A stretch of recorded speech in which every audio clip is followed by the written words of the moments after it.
contrition. This is the way that we bring it down. Down, down, down. Down, down, down. Down, down, down. Down, down, down. Down, down, down. Igniting the fire within you. Exalting the melody of freedom. These are the things that will bring it down. Down, down, down. Down, down, down. Down, down, down. Down, down, down. Down, down, down. So gather the faithful. Tell everyone to stand and shout loud. Shout loud. Shout loud. Let's bring it down. Let's bring it way down. Let's bring it down. Let's bring it down, down. Let's bring it down. Let's bring it way down. Let's bring it down. Let's bring it down, down. Down, down, down. Let me tell you, it's in the air. Joy is in the air. Love is in the air. Can you feel it? What it feel like? Freedom. What it feel like? Don't sleep on it, brother. You might get left, sister. Can you feel it? What it feel like? Freedom. What it feel like? Justice. No need to be counted, cause I am down. Down, down, down. Down, down, down. Down for the end of racism, for the end of bigotry, cause I am down. For the end of misogyny, that's right. For all the isms out there, just down, down, down. Let's bring it down. Rise up, people. No more foolishness, and let's bring it way down. Riding the river of change into the cries of contrition. This is the way that we bring it down. Down, down, down. Down, down, down. Down, down, down. Down, down, down. Down, down, down. We are the children of Eden, dancing and celebrating freedom. We are the ones that must bring it down. Down, down, down. Down, down, down. Down, down, down. Down, down, down. Down, down, down. So gather the faithful. Tell everyone to stand and shout loud. Shout loud. Shout loud. Let's bring it down. Let's bring it way down. Let's bring it down. Let's bring it down, down. Let's bring it down. Let's bring it way down. Let's bring it down. We've got to bring it down. Down. Stand up and shout. Stand up and shout. Rise together. Accountability starts now. The Eric Dawson Radio Show. Yeah. Rise up. Stand up, shout it loud. If you are not prepared to come to that table and to represent that voice, don't come. Because we don't need any more brown faces that don't want to be a brown voice. We don't need black faces that don't want to be a black voice. We don't need Muslims that don't want to be a Muslim voice. We don't need queers that don't want to be a queer voice. And if you're worried about being marginalized and stereotyped, please don't even show up. Good morning, Informed class. Good morning, Kevin Jenkins. Good morning, Eric Dawson. How are you? Kevin. How's life in the big city? Listen, I'm gonna go from 0 to 60 in 2 seconds flat today, man. Wow. 2 seconds flat. You know, I just listened to what Ayanna Pressley said again. It does, every day it has a different impact on you, right? It does. She said, it really does. She said, I must admit that. She said, no more black faces, no more brown, no more queer, right? So she talked about all of the marginalized people. So she wasn't just saying black faces. She's saying if you are marginalized, stand up and fight.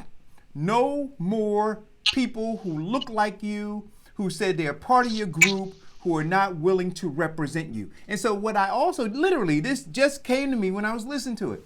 She's also saying in there that there are some groups that are being represented, overly represented, that are getting what it is that they want. So those are the groups that she didn't have to mention. So all you go back and listen to that. So the groups she didn't mention, and then all you have to do is look and see. Those are the groups who are currently benefiting.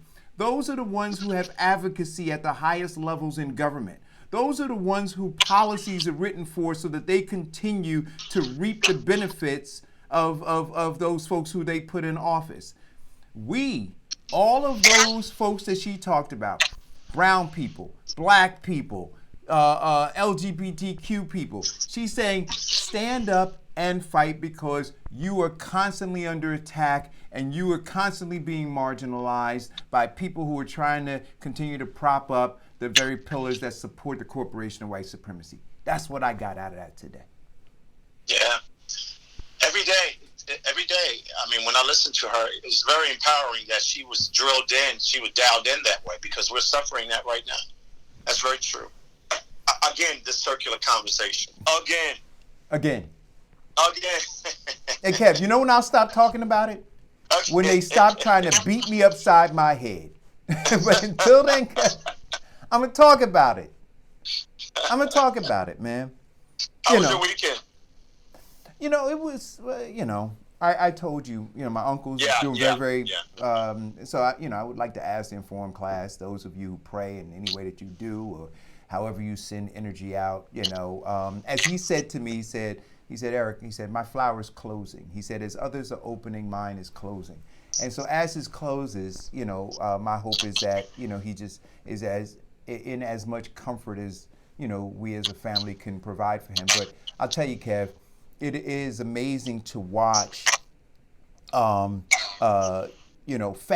right? Not a home, but family rally around and take care of him. So, I was on the phone with my aunt just before, we dialed into the show, and she said, Eric, I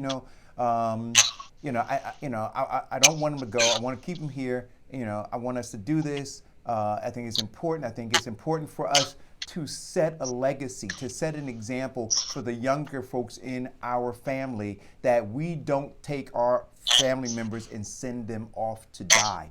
That we... Go ahead, man, because I'm about to get emotional. Don't worry. Every now and again, bro. I just wanted to check and see how you were doing. I get it, and it's very emotional. We're going to all go through it all our lives, and guess what? Your family's setting the right example. Stay with your family, love your family, and do all you can do to make sure their transition is not. It's not going to be perfect, but transition with your family is a very, very spiritual thing. And it shows a lot. I hope the young people in your family and young people in my family understand the importance of that. Yeah. And it just goes, listen, you're a walking miracle yourself. So, every time I talk to you and you gain 50 pounds or 10 pounds, you ain't going to never gain 50 pounds. Hey, I'm doing the best I can, man. I remember when you were a nickel. You know what, Ken? I remember when you hugged me one day and you said, yo, man. I did too. I said, yo, what is going on with you? You know me, I can't help myself. I got the grace of a hound dog sometimes. So I was like, what's going on with you? Yeah. But listen, God is good. You're a walking miracle, and you're speaking in your truth, and your truth is really, really something that inspires me. Because listen, think about it. A year and a half ago, you could have given up and not continued this conversation.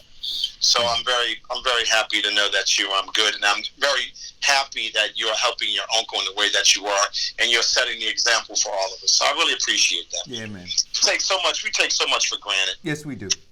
You know, we just so busy floating around, you know, doing nothing, trying to make up something, trying to figure out something, trying to figure out what we're trying to do.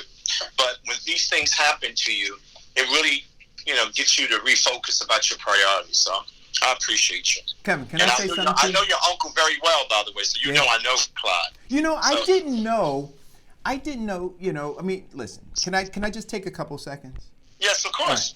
So, you know, my uncle, you know, they grew up on Rose Street, you know, my uncles and aunts, and my father, my grandparents grew up on Rose Street in Newark. My grandfather and grandmother were steeped in the church in Newark. My grandfather was a deacon. My grandmother was a deaconess. And they went to Central High School, my aunts and uncles and everything. And my Uncle Clyde excelled, wound up going to Uppsala, and then he went to Columbia for his MBA. Became a CPA and worked on Wall Street for American Express. Was the first black vice president of American Express, and was just an extraordinary man. I'll tell you, when I was, and he still has the Benz that he bought back in 1972. It's in his garage. I remember that car. That brown Benz, man, 4-door. Yes, I remember it. And we were on Huntington Terrace at the time, and he was living. He had moved to Gregory Avenue. And imagine back at that time, man, 70, 71, living on Gregory Avenue in West Orange, being a black man. It was tough for him, right? But you know, he did it, and he used to come down into Newark to visit my grandparents. And you know, the kids, man, when he would pull up in that Benz, Kevin, and step out of that Benz with his tailor fit Brooks Brothers suit with the 3/4 inch cuffs, man, and the wingtips. You know, it was just like, yo, who is this guy? You know, and he and I talked, and because we talk about this, and I talked very openly, and I said, Uncle Clyde, you know, I know you went up to West Orange, but you would have done so much more for the community if you could have stayed there and sent your suits to the store around the corner to have them cleaned, and your shoes to the shoemaker, you know, that used to be on Osborne Terrace to get them taken care of. I said, but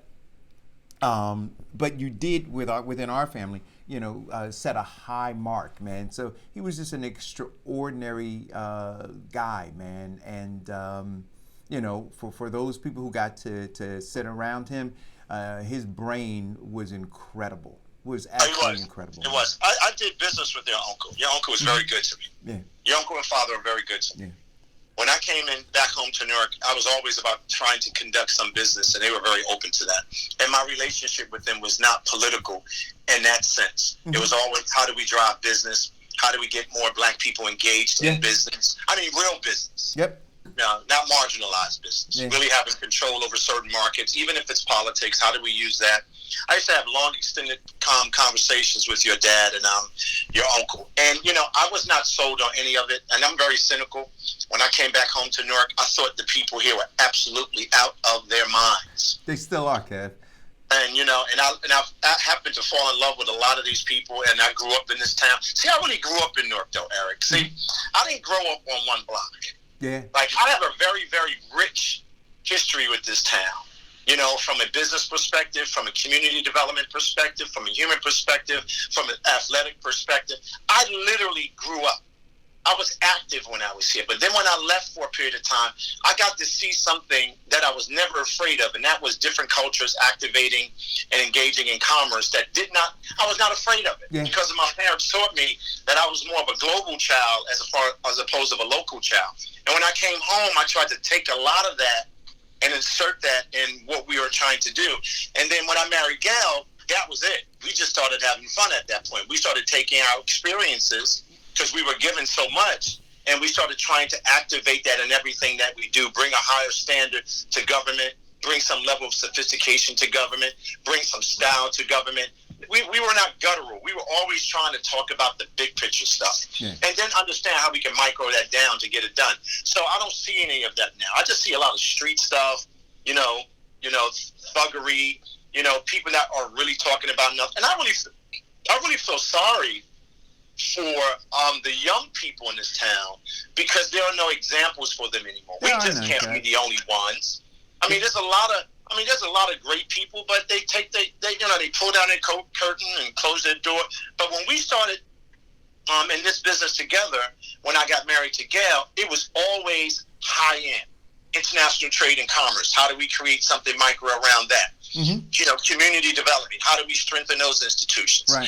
At the federal level, how do we get those the Republicans and Democrats to give money to various organizations that sit out of the city? There are no high-level thinkers like that right now. You know what they think about, and I talked to you about this before the show, and I talked about it last night on our Sunday show. I found out yesterday that, this is the level of I can't even call it gamesmanship, man. Just the level of like petty, taxpayer thievery that goes on. So I think it was about a year and a half ago I reported, broke the news that Tony Voss was attempting to get a job over in Hillside for DPW, right? So he was already making his salary as mayor. And then, he wanted to go over and strong arm. I think it was Angela Garrison at the time, who was the mayor. He wanted to try to get her to give him a job based on their relationship that they had, and she was going to do that, and it was just, to me, ridiculous. So I pushed back on it. It was reported in the newspaper. He received a tremendous amount of embarrassment, and then he came on the show to try to justify it and further embarrassed himself, and then subsequently declined the opportunity there in Hillside. So I don't know what's going on. I'm sure, given the culture of politics between the two towns and just politics in New Jersey in general, I'm sure that he figured a way to weasel, back over there and make some money under the table. But we'll discover that. But what I discovered yesterday was that 660 Stuyvesant Avenue, which at one point was owned by Bilal Beasley, Fahim Raouf, and my father, the late Carl Sharif. They had a company and they all owned that building. And my dad operated his business out of it, the 660 Group, and Bilal Beasley operated the Irvington political organization out of there, and Fahim Raouf operated his tax and bookkeeping and CPA service out of there. After my dad passed, my stepmom sold her piece of the business to them, and Tony Voss purchased a piece of that. So he now owns a piece of 660 Stuyvesant Avenue. And it's important for me to explain that to you. I want you guys to hit the share button because I want you to hear this and understand it, and then decide how you want to handle things like this. So now the mayor of Irvington, and since Bilal Beasley has passed, his widow,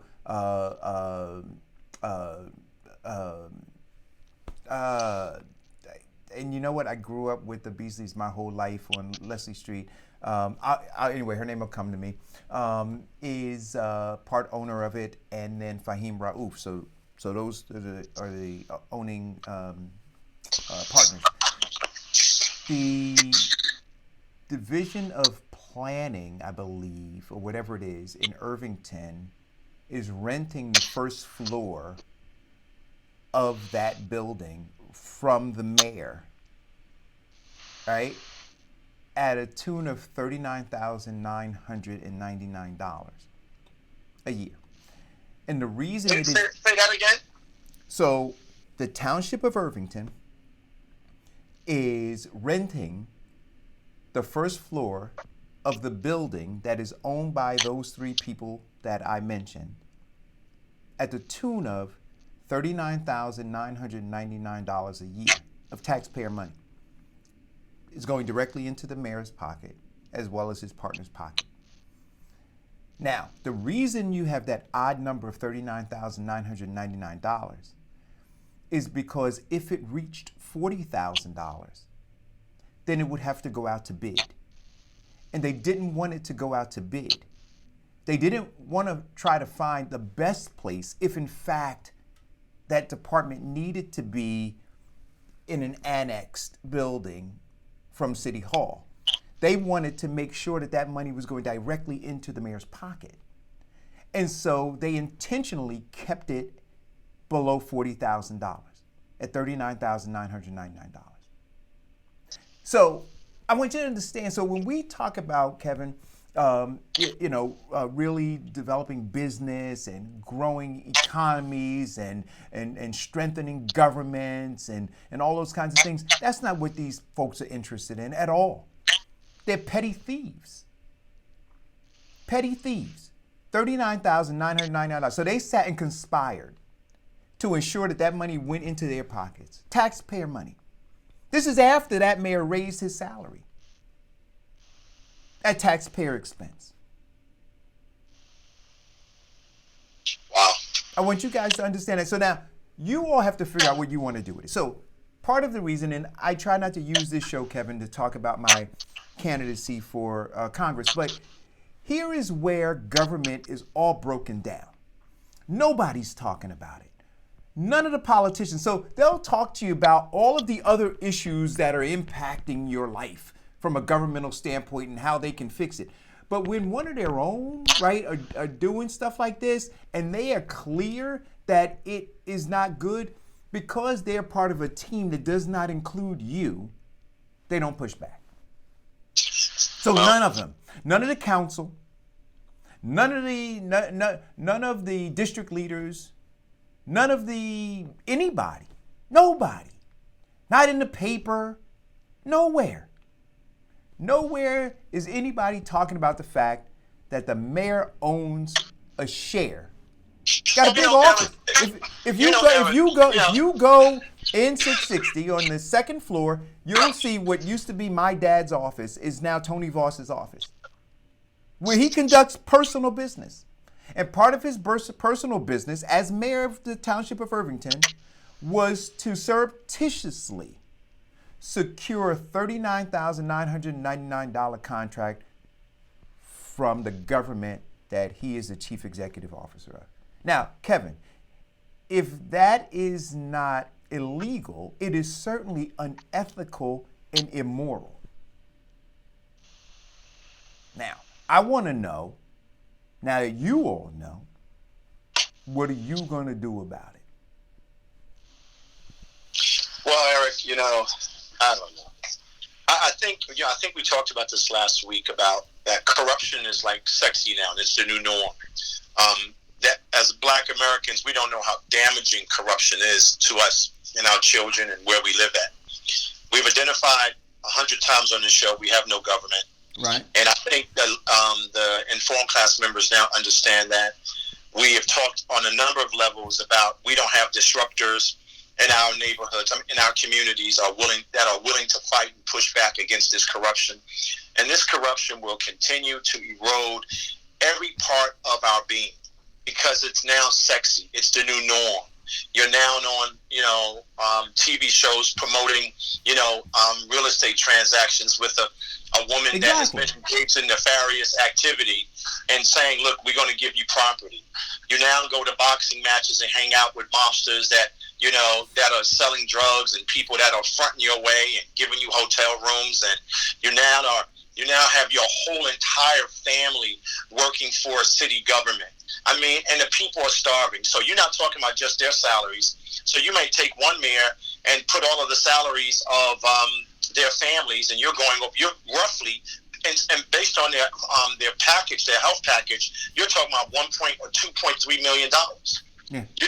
We can go through the city to see that. One of the things that I was always pleased about with Gail and myself and all of my friends that know us in this business, when Gail became elected council person again, she left her job and created her own business. Let's take this call. Hello. Good morning, guys. Oh, look at that. See that, Kevin, stop it. Diane, I'm telling you, you got to see how he lights up. He's scared. He's scared. Is that fear? Is that the look of fear? That is my queen of the show. And guess what? I am afraid of her. That's my girl. I was calling in to say when you're talking about corruption, I think one of the only ways that we can slow it down, because you'll never be able to eliminate corruption. It's because whenever you have criminals, they're always in the back rooms trying to figure out how to get the next one up on somebody. Is if we change the attorney general's seat into an elected seat instead of an appointed seat from the governor. That's a very good point. I mean, you know, if you would have asked me that 25 years ago, I probably would have differed from you, but I think you're absolutely correct. But let's investigate that for a second. And this is a great segue into what's going on in Jersey City, right? I saw the article you guys sent to me where, you know, they're talking about how to end corruption, or what, you know, looking at what's going on the Board of Education over there in Jersey City, and then wanting to move from an elected board to an appointed board, and what that's going to do. And in that piece, they talked about voter apathy, and that as long as you have voter apathy, it allows for the machine to continue to win and allows for corruption to continue to spread. And so, in theory, putting it in the hands of the voters makes sense. But until you deal with campaign finance reform and other kinds of things, right, which takes money out of politics, until you deal with line A voting in New Jersey in particular, right, where they have these systems in place, Diane, that if you go to shift the mousetrap over here, they've got these mechanisms over here that continue to work for them. So you still got to deal, because you got to root it out. You got to get folks who've been in office and who know the levers of government and who have these, decade or 2 decade long relationships. You got to root them out by term limiting them. You have to. I'm in favor of ranked choice voting, right? As a means of voting. You got to do away with line voting. You got to move money out of politics. There's a whole lot of other things that you have to do. I think that the system is so stacked against the voter right now that even giving it to the voter doesn't do much good. I think it's just smoke and mirrors.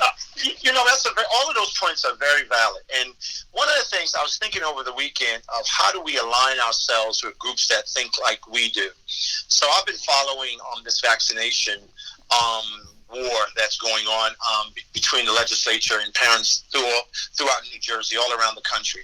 And I've been listening to their discussions. And I have to say, on principle, that there are so many good people out here fighting on some issues that are close to them.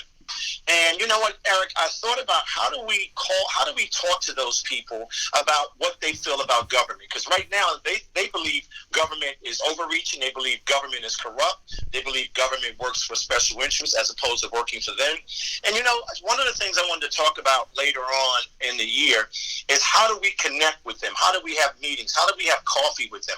Maybe what we need to do is bridge relationships with other groups, other community people that are really fighting for things that they believe in, and try to get them to see if we can create some alignment on the issue of term limits, on the issue of rooting out corruption, on the issue of going after these elected officials that are continuing to work against their interests. And I see a lot of segue from what we're talking about to what they're talking about. I see a lot of segue from what we're talking about and they're talking about what the young people and what Bernie Sanders are talking about. Right. I see a lot of segue from Bernie Sanders to AOC.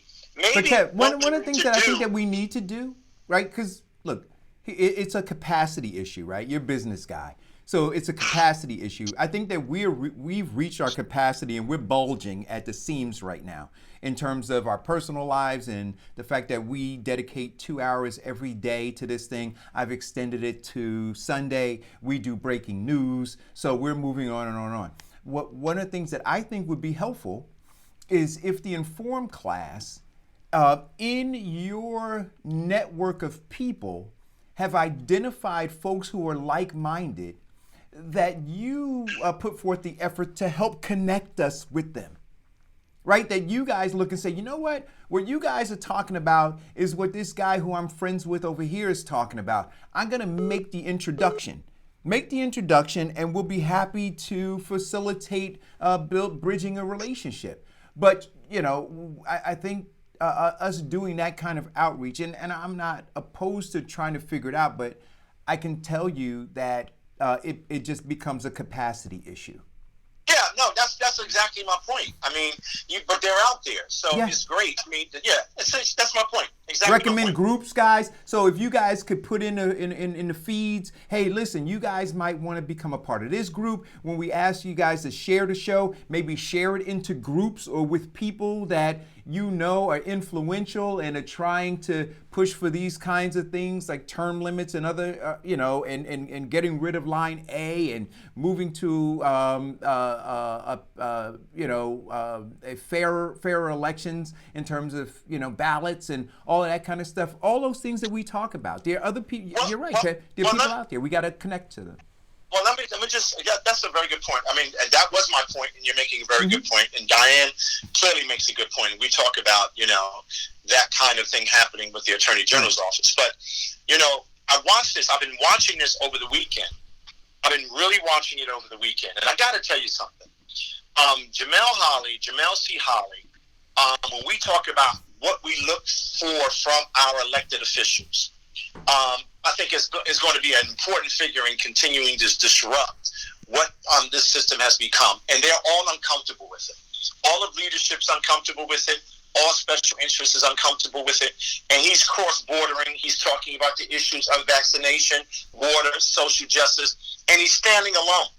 And he's standing alone because he realizes that the people that he would think that would be with him in his Black Caucus, or people that should be concerned about children and their families and what they're concerned about, are only concerned about what their special interest is telling them.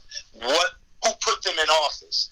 Who is their godfather? They don't make decisions based on values and principles and things that are going to obviously impact the citizen in a bad way.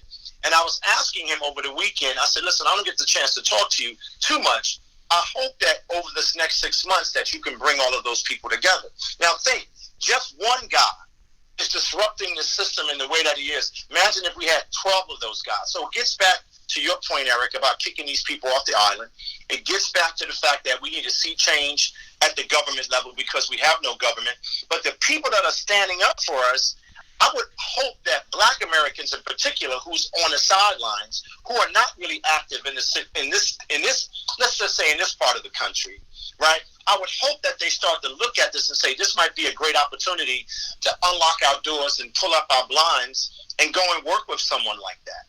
Go and try to give support to someone like that. Because as of yesterday, there's about 5,000 to 10,000 people that don't look like us that's standing with him right now on that issue that they think is valuable for their families. I just find it incredible.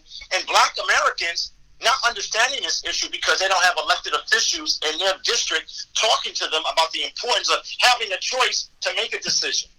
Even if it's not perfect, if it's based on your religion, if it's based on your principles, whatever it is, but not to have the conversation with Black Americans and talk about the issue of health, talk about the role health has played, talk about some of the issues with vaccination, just for you to go down and make a decision that's going to impact little Johnny's life or his mother's life because you just think that the special interest is telling you the truth. We don't.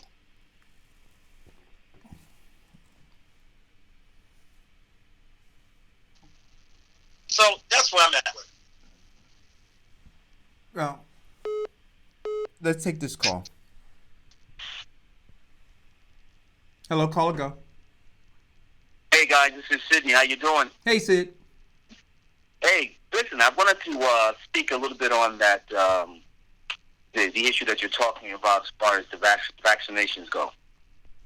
And so everybody can understand why Kevin is saying what he's saying. It's about, to stand with him. I have 13 grandchildren, and two of my grandchildren were from birth never got shot, ever, never got anything. And one's 13 and one's 7 or 8, and they are very healthy, very, very healthy. And if they get sick for hanging around with the other kids, it lasts for probably about a day and a half. But my other grandchildren who get shot, they stay sick all the time. Nose running, coughing, heaving, breathing, all that stuff. And I think what a lot of people don't understand, when they tell you that you need your shots to go to school, really that's bogus. It's a bunch of garbage. Because I said this in my post when I put it up. I urge every parent that is allowing their child to get a shot to ask the doctor or the medical professional, what are you giving me? What is in there? 100% of them will tell you they don't know. They don't know. They just instructed to give you this needle and say, now you go to school. So someone hit me up and they say, hey, listen, I don't want to get the shots.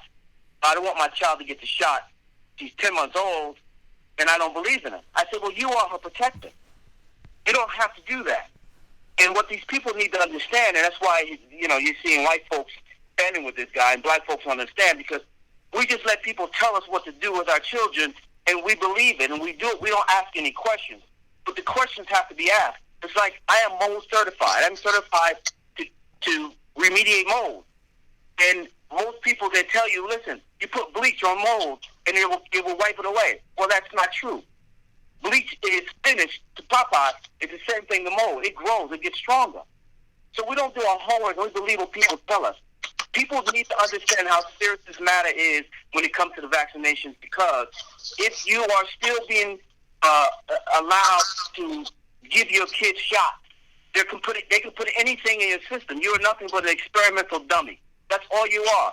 But the medical professionals cannot tell you and will not tell you what they're giving you because, Eric, they don't know. So everybody really needs to hear and stand behind what's going on, because they're telling you to stick this needle in you and just take it and get out of here. Well, so, okay, there's more to it, but I don't want to be, I don't want to talk too long. But the people really need to take this serious and get behind this bill, because it is not right for them to tell you that you need vaccinations to get to school, because you're not really being vaccinated. You're not. You're just being shot with something because it makes sense to them. Right. All right, guys. Thanks for the call. Sydney, I have to agree partially with that as well. I know my daughter had her shots all the way up through childhood. When she became a teen, they came out with this new shot for HPV. And I was talking to her pediatrician and to my gynecologist at that time, who was like, you don't need that.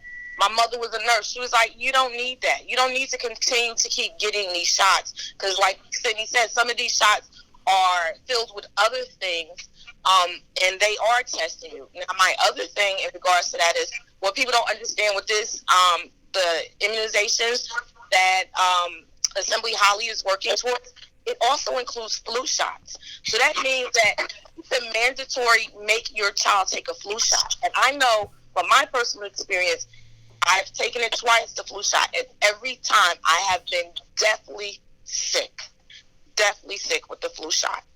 Hey guys, and let me elaborate on that so you'll understand. And this is something that people really need to understand. I think I partially talked to Eric about this a while ago.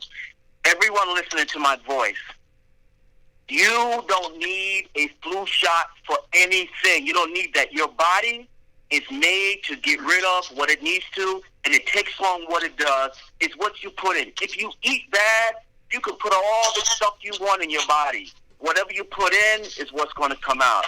80 to 90% of what your body goes through is from what you eat. You build up mucus. You can put all the shots and put a water hose in your nose if you want to. It has nothing to do with that, guys. It's what you're eating that is destroying you. It's the mucus that holds on to the viruses. It's the mucus that holds on to all the things inside the system that allows it to be the way that it is. So if you change what you put in your damn mouth, you don't have to worry about these things. But I tell people all the time. Okay, I'm gonna interrupt this for a second, simply because I'm not a doctor, right? And I need to say this for people who are listening. I'm not a doctor. I don't know that anybody here is certified to give this kind of advice. You may have an opinion on it based on what you read. I have an opinion, but what I need to make clear is that these are opinions, that these don't come from, that what we're talking about isn't coming from anybody who holds a medical degree or who holds any certification in any other area to be able to give medical advice to people. I appreciate that. That just needs to be made very, very clear. I appreciate that. And what I would like to do, given the positions that you hold, is to invite people on who have those certifications or who have those medical degrees to talk about it. But I just want to make sure the disclaimer is there that we're saying This is my opinion based on what I've read, and I don't hold any certifications or any degrees. Well, I don't think that anyone. I mean, I appreciate that, Eric. It's important to do that. But the three people that are talking on this show, and including yourself, we have great experience with vaccinations because we have children. And we have children, and we see the effect of certain vaccination on our children. No, I'm not disputing that, but we always talk about anecdotal, but we talk about... No, wait a minute. I'll let you say, I appreciate your disclaimer. No, but I allowed you guys to say all of that and sat for literally like 5 or 7 minutes and let you give the thoughts about Holly and let you give the thoughts about mucus and what it holds and let Diane give the thoughts about... And I sat and wait, let me finish, please. I sat and listened to all...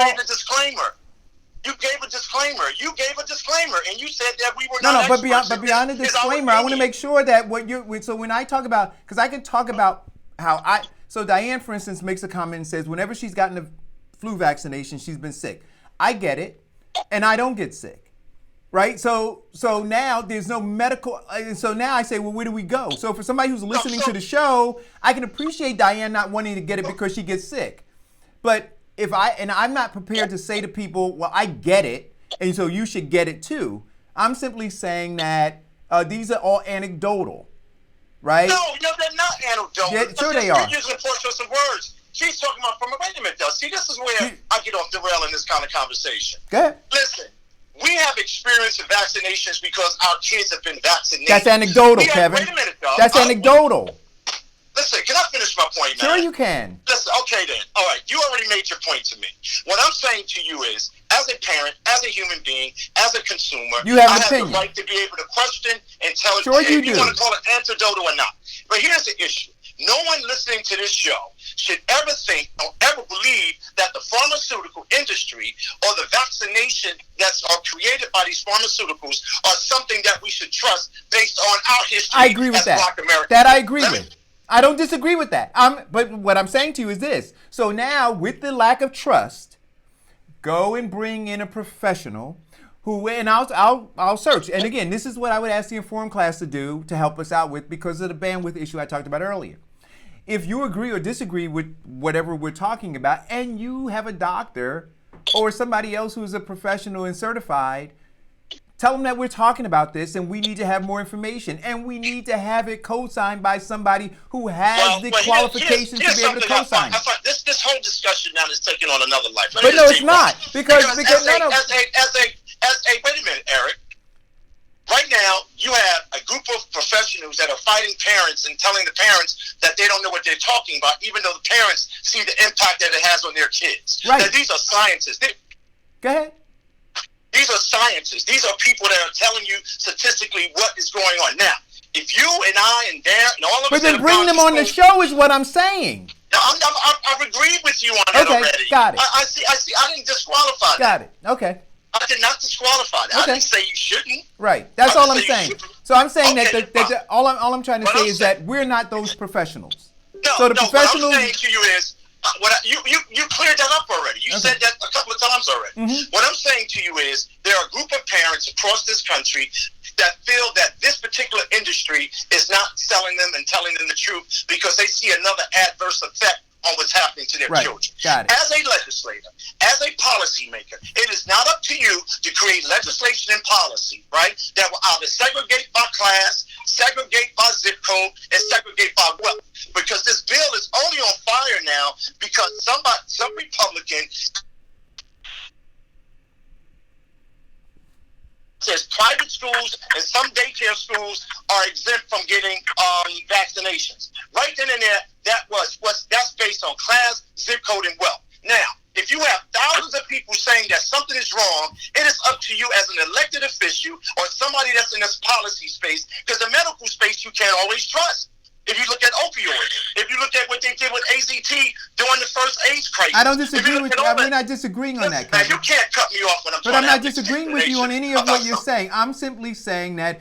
You said it already. You said it 3 times. And I'm going to continue to say it because it's important to say. Call or go. Call or go. Hey, good morning. Good morning, guys. Just wanted to... Happy Monday. Klein, same thing. Speak on this immunization thing and also the Irvington issue, if I can. I would just warn people where we at on the globe today. I mean, on the planet with climate change and weather the way it is, and the extremes of the weather, and because we don't go into a deep cold, germs are not being killed off in a way that they used to, and the climate has changed in the sense that it's staying warmer longer and gives things more chances to germinate. So before we warn people against vaccinations and all of these things, and I know what went on in our history with being experimented on, we take all of that into account, but I would warn people to keep in mind where we are on the planet today and what is going on with the planet. Flus are going to be extreme in the sense that the same way as the weather is changing and is extreme, the diseases and viruses are also going to take an extreme nature. So when we warn against vaccines and things of this nature, I'm not a scientist. I'm not all of these things. I'm just speaking from what I'm reading and what I'm learning. I would be careful warning people not to protect themselves. I would be very careful. Now, Irvington and the mayor, this corruption you ran across is not uncommon. I know people have the best intentions about Beasley and how they came about, but things don't always happen in a way that we start out. And the people's money in Irvington are going away from the town so fast. I stood up in the face of it because I bought the property and learned the history of what was going on there. It's not uncommon that they have these accounts and things of that nature, and the corruption is vast. And it's when I say people are being devalued, your property value and everything else is being affected by the corruption that's going on in the town. This so-called Team Irvington is really defeating people. They are champions at defeating people's quality of life. You know what, brother? I got to say something to you about it. Thank you for Mike. Everybody that's willing to fight against that, you know what I mean, to put up opposition to it. That's just me. And you know what, Mike? Personally. I want to say this, right? Because I talked about it a little bit yesterday, and then my phone rang off the hook from people who were disturbed that I mentioned it. But, look, here's the reality. I sat up at 660 with the late Bilal Beasley and my father as they were conceiving Team Irvington, right? Even before then, when some of the people who were calling me last night saying to me, how dare you bring the late Councilman Beasley's name in your mouth, I was the one, when you all were nowhere around, campaigning to help get him elected. I was the one who he came to get Cleo Tucker, Caputo, and who's the other assembly person? There was another one that was a part of that team elected. You all were nowhere around. And so now and like you said, Mike, the idea of us doing this was to help bring about formative change. It was to empower the people. And I will tell you that man that I walked shoulder to shoulder with in Irvington to try to flip it, to try to move it from the grubby hands of the political machine, I'd say that he would be upset with what's going on now. And I'm saying that because I was there. I have vested interest in it. I participated in it. I helped build it when it wasn't there. And so for you all now who are reaping the rewards at the expense of taxpayers, those people who are suffering and who are poor in that community, shame on you. Don't call my line again. Go ahead, Mike. Yeah, I told you, I'm going from 0 to 60. It's a bigger and longer story, but this team approach to governing, it has, they have a lot of cheerleaders, so they wave the pom-poms anytime they need the pom-poms. Sure they do. But I'm telling you, they are defeating people on their quality of life. The resources that needed to run the town is leaving faster and in ways you'll never believe. The value of people's homes has suffered, and the health of the community, because they will not address their infrastructure issues in the way that it needs to be addressed. It is just like anywhere else that we're having infrastructure problems. And I'm gonna base my argument on these three principles: resources, values, and health. The resources are leaving. The values of people's properties are falling. The moral value of the government is a problem, and the health of the people are suffering. And if you want to go in depth on those three issues, we can sit down and I can show you everything that I'm talking about. All right. But I'm going to leave it at that. Thanks for the Have a call. good day. You too. Thanks, We got buddy. another call on the line. Go, caller. Do we have another caller? Hey, Eric, this is Sid. Can you guys hear me? Yep. Yes, sir. I just want to say something again about what we're talking about. I'm not one to tell anyone about vaccinations. I'm not one to tell anyone what to do and what not to do. What I'm telling you is things that I've had a chance to experience. And also, too, I want people to really hear and understand what's going on here, how powerful the body is.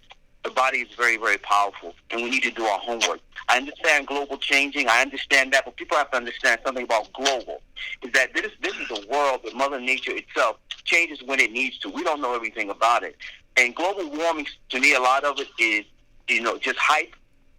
The world changes, so we don't know what happened billions of years ago at this time of the cycle. We don't know that. We just know what they gave us.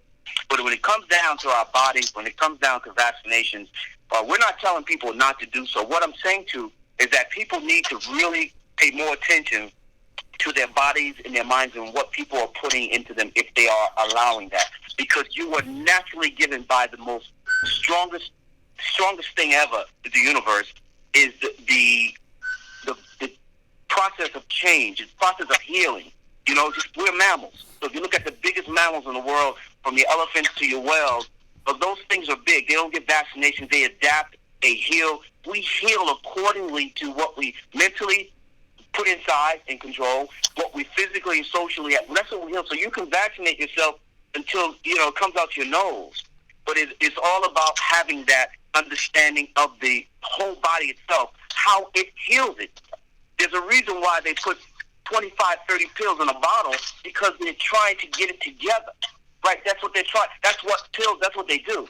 But your body has a natural healing process. It's like a car, anything else. If you take care of it properly, it will come back from stage 4 of anything. It'll come back from gunshot wounds. It'll come back from anything. Sydney, but here's the only thing I want. Again, I just want people to be careful of, and I'll give this example. When I was diagnosed, right, I had people literally inboxing me, emailing me, calling me, coming up to the hospital, telling me all of the natural things that I ought to be taking, right? And one of the things that they told me that I should be taking was soursop, that I should be eating this fruit, that it has all of these amazing healing properties to it. I actually had people driving up from Maryland and from DC bringing me soursop tea and all of this stuff, right? And I called my oncologist and I said, should I be taking this? And you know what he said to me? He said, no.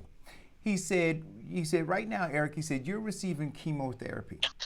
He said, that soursop, he said, it negates all of the effects that chemotherapy would have in shrinking your tumor. So what I'm suggesting is, when we paint this broad picture of what people should and should not be doing without understanding some of the underlying conditions that they may be dealing with, and then you just broadly say, do this, I think it's very dangerous. And then, so this is why I say once again. This is what my point is about what you're saying, Eric. See, if you have a chronic disease, if you have something chronic happen in your life like cancer and all of those things, I think that you should diabetes. But let's go through the list of things, Kevin. So we don't know how compromised the immune systems might be right now.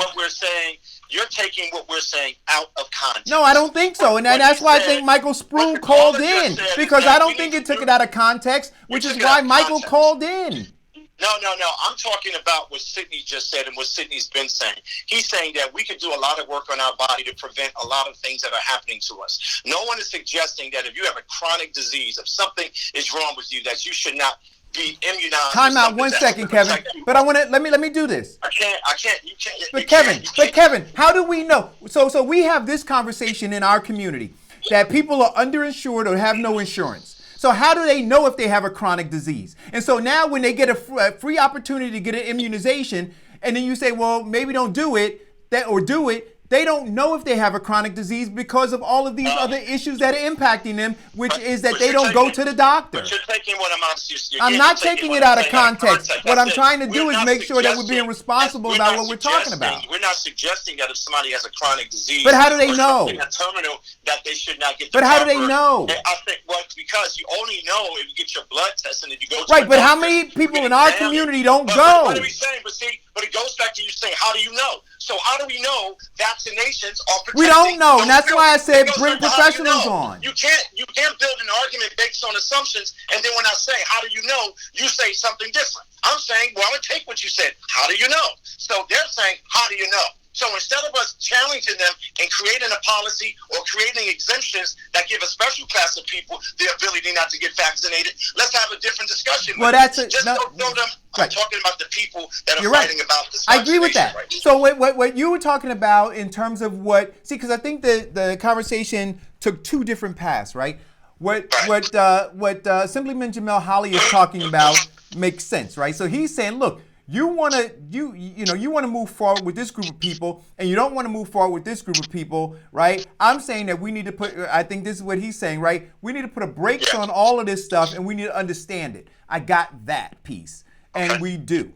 But what I'm saying is this: that everything else, whether I'm saying I get vaccinations or I don't, and the reasons why, and my thoughts about the human body and how amazing it is. All of that would simply come from books that I've read or people that I've talked to, seminars that I might have attended. But because I hold no certification in any of it, and I'm not a medical doctor, I then have to step back and say, but these are simply my opinions based on medical certification to say I'm not getting my child vaccinated. No. We cleared that up. It is led by government telling us what to do with our bodies. I don't have to do that. You don't. I don't need a medical degree to tell me I'm not going to let you inject me. No, and I agree with you, Diane. Let her finish, Eric. Let her finish. Exactly. I don't have to do that. And everybody has their right to say no. And the government has no right to inflict their beliefs on individual people. Simple. Well, let me tell you why that works. Let me tell you where that works at. You know where that works at? It works with women's rights to choose. Different. Different. Different. How is it different? I'm gonna tell you why it's different. Look at those. Look at the. I'm gonna explain. You asked me, and I'm gonna answer the question. But you asked me. Let me answer the question. Yeah, go ahead. Let me hear this. I'm gonna tell you why it's different. Look at the Hasidim that didn't want their. No. Just say no. Answer the question. I'm answering it. Look at the Hasidim that didn't want their kids vaccinated, and look at the disease that was spread. Right? Oh, look you're at. taking one. No, I'm not. No, I'm not. Now that's. Eric. We're saying women's right to choose. That's different. That's different. Listen, if you don't. No, it's not different. It is my different. Body, my decision. Listen. Whether I'm a woman or a man. No, it's or different. Parent. Right. My body, my different. Decision, and you it's can't different change that. Because whether you choose to have an abortion or not, it does not create a possible That's not the point health she's making. hazard. Right? When you make a decision that you don't want to get a measles shot, wait a minute, when you make a decision that you don't want to get a measles shot, and then your goddamn kid goes and infects a goddamn city with measles, that's different. It is different. It is different. The damn bridge, Diane. My body, my choice. But let me say this, Eric. We're going to move on. Yes, we will. I love you all. Please hit the share button. I love you too. Get out of here, man. So anyway, Eric. Yes. We got another call. Let's take this last call, and then we'll move on. Go ahead. God. Call or go. He's a mess, man. He's a mess. Call or go. Hello. Yeah. Hey, now if I got an example, if I have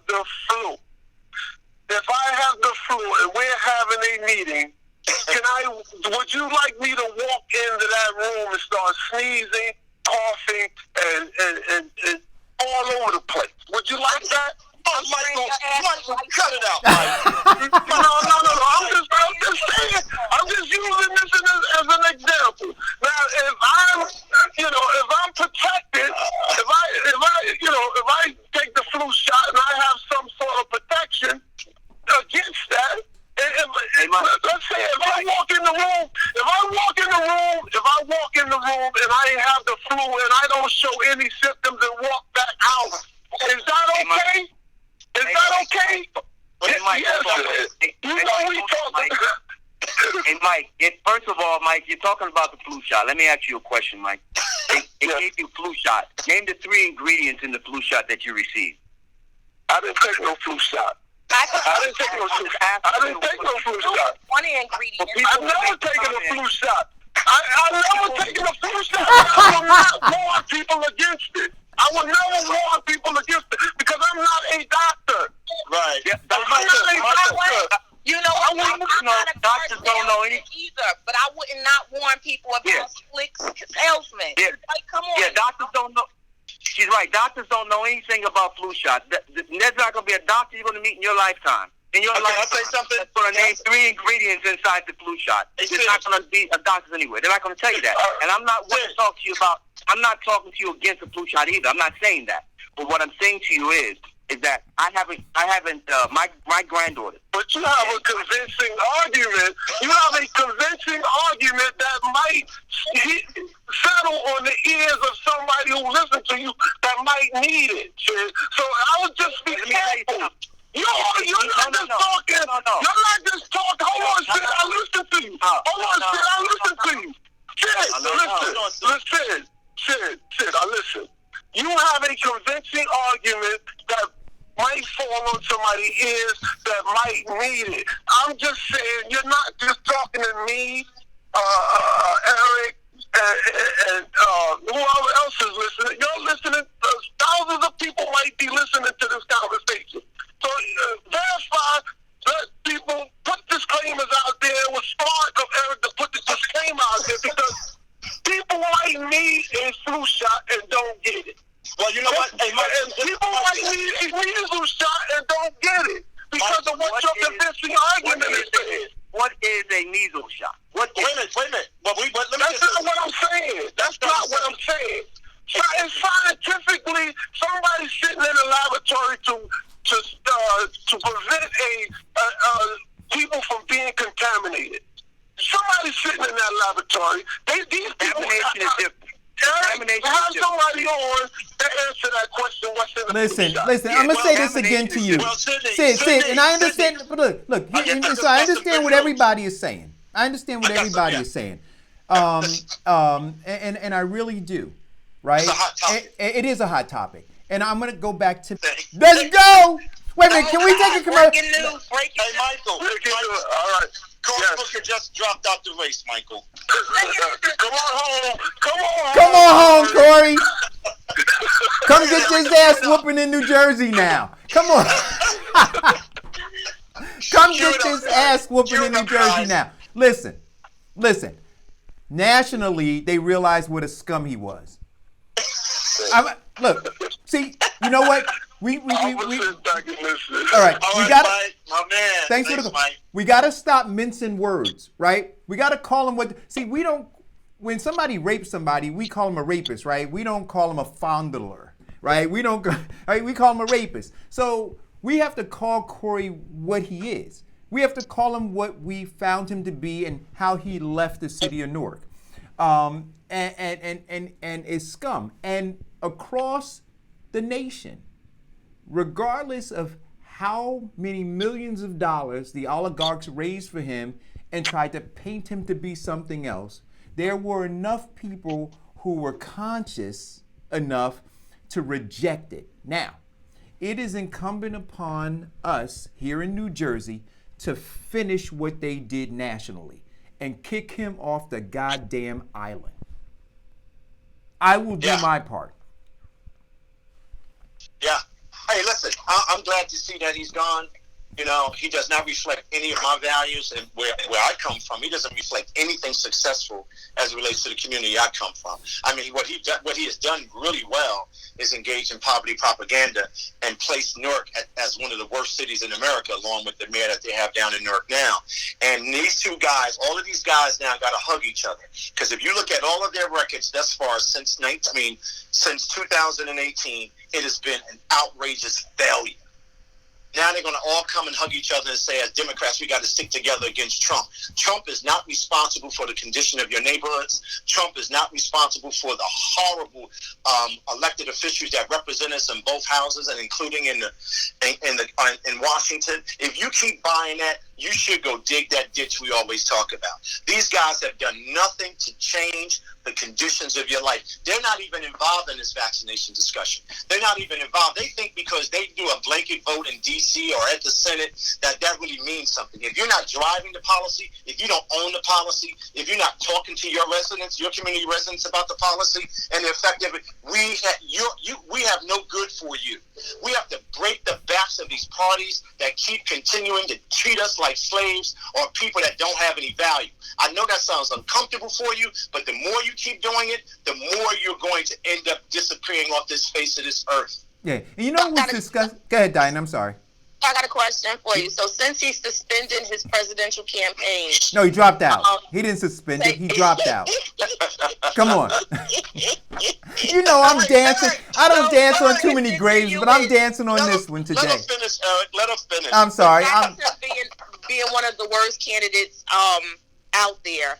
And, of course, they said he failed, of course, to catch on with the voters. Do you think that a part of this dropping out has something to do also with him not being able to raise money, but not getting the support from the Democratic Party and calling the Democratic Party racist? Do you think that he's now going to be able to do something when he comes back to New Jersey, or do you think he has a bullet on his chest, target on his chest now? Before you answer that, Diane, can I ask you a question? Sure. Won't he do it? Won't he do it? Won't he will? Oh, God. I tell you, this is the best day of my life right now. I can't tell you. Here's the real skinny. Sid said, I'm waiting for you in all of these new shots. Okay, parents saying. Mm-hmm. Manera says he's only interested in lining their power. And it goes on. People are in the feed having a conversation with us. Thank you all for tuning in. Please hit the share button. And thank you all so much for having. But let me just put Cory Booker in perspective. Cory Booker has been in our lives for about 15 years now, maybe a little longer. Since 98. Since 98. And I have had the pleasure of working in government a long period of time, and I served while he was in government. He did absolutely nothing. I don't believe as an elected official you have enormous power. I mean, you can influence everything that happens inside government. But for people, it is our sacred responsibility, no matter what the outcomes are, to fight for the best interests of those people at all costs. Now, there are some times you're doing business with special interests, all the time, but those special interests are supposed to configure their process to benefit your people, not you. Not your pockets, not your special group of people. And that's the thing. When you're in government, it's about compromise. When you're in government, it's about really looking and analyzing how this stuff is going to have a long-term effect. And all we're asking and all we're saying is, where did those people go?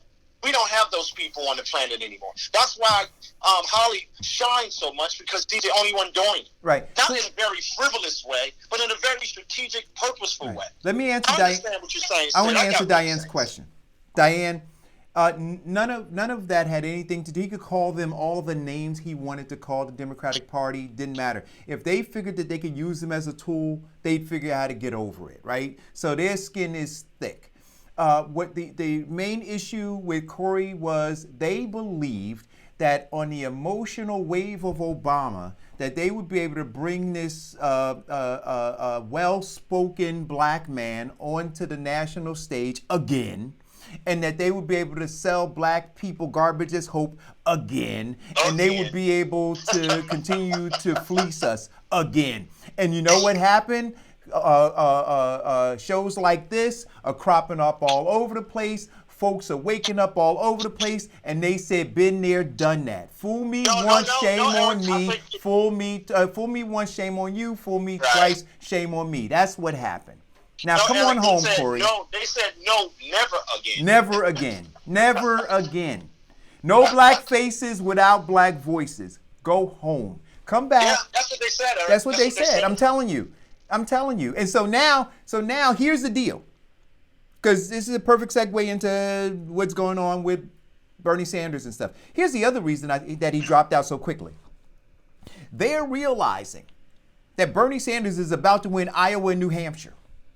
Right. Irrespective of how much money the oligarchs have poured into Buttigieg's campaign in an attempt to torpedo Bernie Sanders and do what I said they were trying to do, right? Which was split those two early states to slow down Bernie Sanders' momentum. So what they need to do is circle the wagons now, right? And so with Cory Booker in, I can't even call him 2% anymore, right?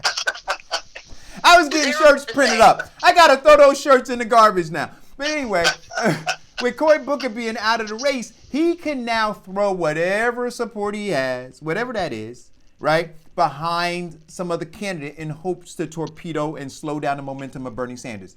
It is unquestionable now that Bernie Sanders is the front runner. It's unquestionable that he is the front runner. Now, well, listen what the feed. Listen what they're saying in the feed. Sid says, "I agree. We do not have to hold government. We do have to hold government accountable." Alan Patterson said, "The love train derailed." To laughing out loud. Our friend Miss Thomas says, "Never again." And Tamisha says, "We are not doing that again." Yeah.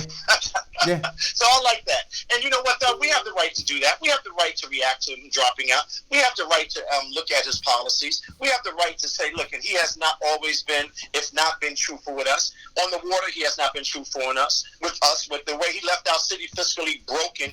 We can address that. All of his continued lies and all of his race baiting that he's done over the last decade, we can question him on that. He had no business trying to represent us to run for president, because he never represented us well here in the state of New Jersey. And I got to tell you something, Eric. I believe he's lost a lot of support in New Jersey and some of the communities where he's always gotten huge support from.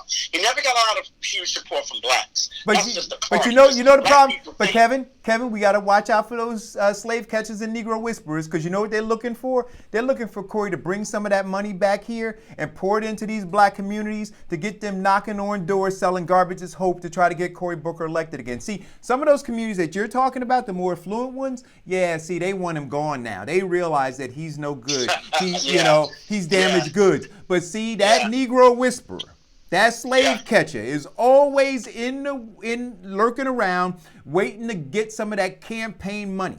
They were there when he announced that he was running for president, right? Those same people that protested him, that held up traffic on Broad Market, those same people who called him scum, were ready to take his money because they thought he was going to pour money in here during the primaries, and they're going to be here for him when he runs for Senate. They're not for the community, and you need to be aware of them.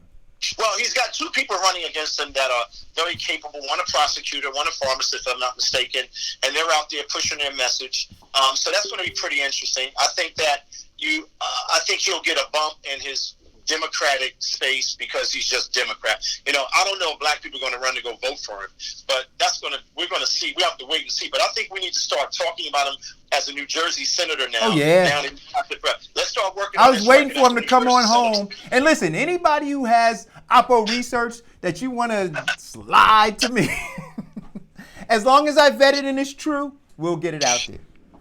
Well, you know what? That's good to know that he's gone. We wanted him. We have a very good track record on this show. Yes, we do. The only person we can't knock off yet, we're trying is Buttigieg. We're trying. Oh, he's gonna be good. Listen. We gotta do something better. We're not doing a good job, Eric. No. Understand this. We're not doing a good job. Hey, listen, Kevin. How long has the devil lasted? You understand what I'm saying? See, See, you may not be able to get rid of the devil, right? Because the devil's still around. You just got to marginalize him. And so with Buttigieg, Eric, you're absolutely right, Eric. That devil, he's got a strong, thick skin, boy. I tell you. Yes, he does, man. But listen, I heard he speaks like 27 languages, and he plays the violin and the piano. And you know what the language is? Displaced Negroes. Yeah. At every cost. At every cost. You don't matter to me. But no, it's good to see Corey's going and coming home. We want him to come home. Plus, he has to answer a lot of questions. Yes, he does. And all of those people that are going to be propping him up, we need to start asking them questions. Yes. You know what, Eric?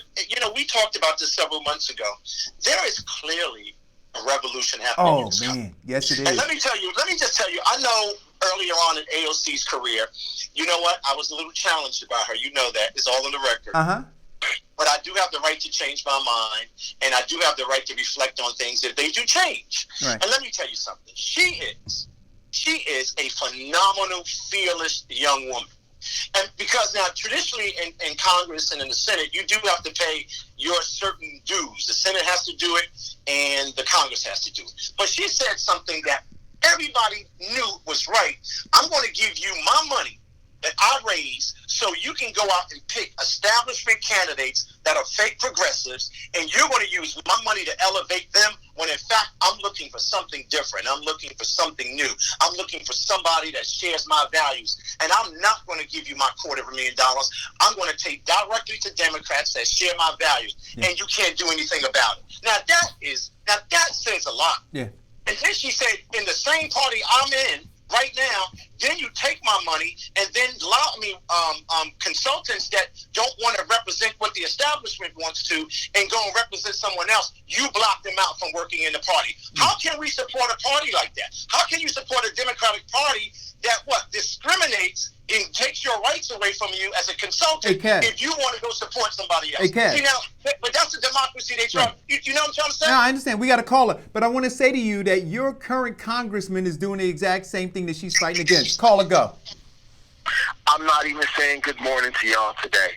I'm just calling to say until 12:01 p.m. today, I am no longer a friend of the show. Because y'all are just broken on my guy right now. Okay? So I am not happy. I'm just calling to say it. But I will give respect to the queen. I'm mad with you too because you on their side. But you are a queen, so I'm going to show some love. What are you talking about, Corey? Gentlemen, I ain't talking to y'all. I ain't talking to y'all till 12:01. We ain't good today.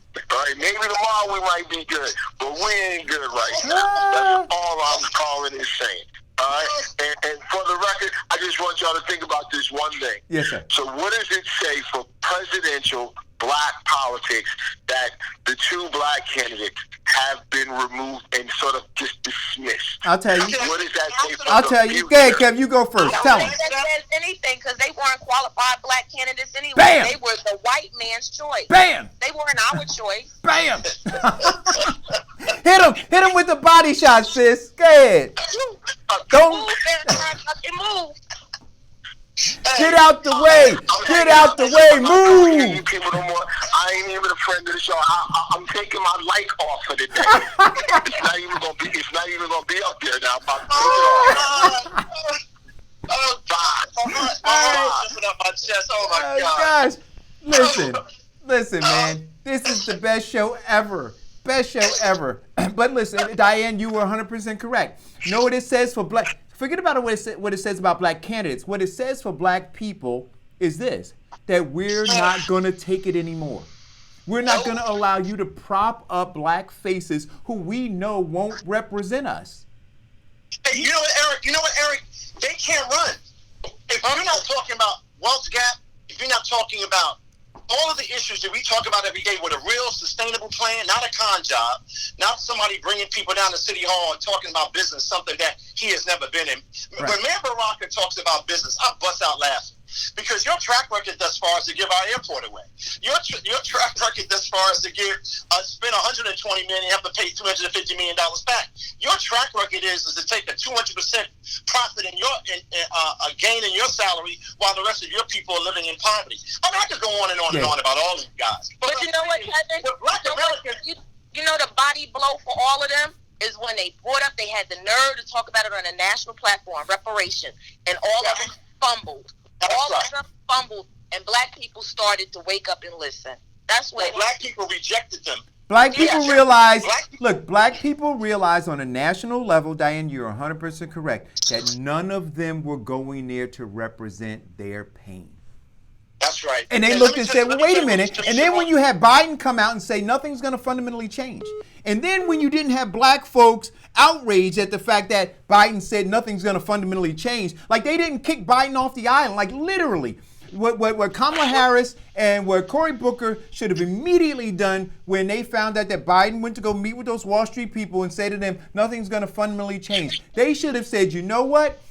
No matter what else, just like you said about AOC, we're not going to be a part of propping up a party that is not focused on our people. And they didn't do that. They continue to prop it up, and you're going to see it, right? So you're going to see Kamala Harris. She's going to line up behind Biden. You're going to see ultimately Cory Booker going to line up behind Biden. They're just going to reveal who they are. And more importantly, and Carla, I'm going to take you in a second. Look at your local elected officials. They're not coming out talking about who they support because they're just going to line up behind whoever the party tells them to line up behind. So none of them have the courage or the political will or desire, quite frankly, to fight for you. Call it out. Eric, before you push the button, Eric, Yep. I want to just say one thing. Yep. Donald Jackson said he's been kicked off the island.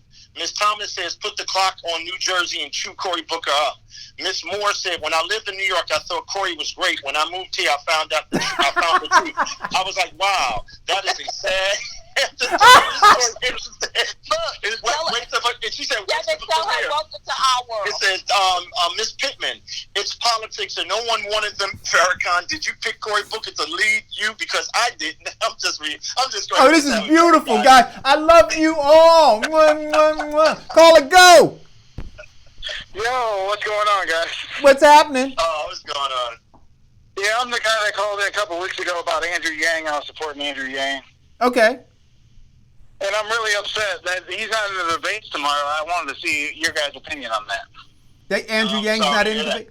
Well, you know what? I think that it's unfortunate because I think that Andrew Yang speaks about issues that are outside the box, right? That are not being discussed, but need to be discussed. Andrew Yang is the one who really started talking about how AI is going to reshape everything. That these schools are not designed to really invest in human capital, prepare us for the emerging job markets, those kinds of things. He's not a traditional politician. He's not a politician at all. He's a business guy, right? Now, we could argue about the business guy who's in there, but that guy was fugazi from the beginning. But Andrew Yang, I think, so we won't have representation of color on the stage now because Andrew Yang is gone. So I'm going to miss that. It's crazy. It just gets me so mad that I just don't understand why everyone's supporting Biden still. It's a deep condition that we're in the Democratic Party. We've been trained to do it. You know what I mean? We've been trained to sit, to lie down, to roll over, to do, and so that's what the Democratic Party is doing right now. They're exercising their mental will. I think what we did too is we gave our power. The most powerful thing we have as a human being on this planet, living in this transcendent democracy, we gave our vote. The most powerful thing, our vote, to a party that represents anything and everybody except us. And everybody's in denial about that. The Democratic Party is a special interest group of people that are there to drive policy for other multinational corporations and build their wealth. Now, the party that we grew up in, the party that we think we know, even on the Republican side and the Democrat side, they don't represent us. I think the revolution that's happening, I think the blow it up narrative, kicking them off the island narrative, pushing back narrative, just like Cory Booker and Kamala Harris. Listen, because your skin is of black hue, doesn't mean you are black and you have lived my black experience. See, it's a difference. There's a big difference. And you know what? We have to extend our political vocabulary to understand that. So the oligarchs say, well, if they're black, they're just going to follow them because that's what they did to Obama. But Yang actually was bringing up some things that I thought was correct. Now, I didn't agree with him on the universal basic income. But I don't agree with that. That's just a Band-Aid on top of a Band-Aid.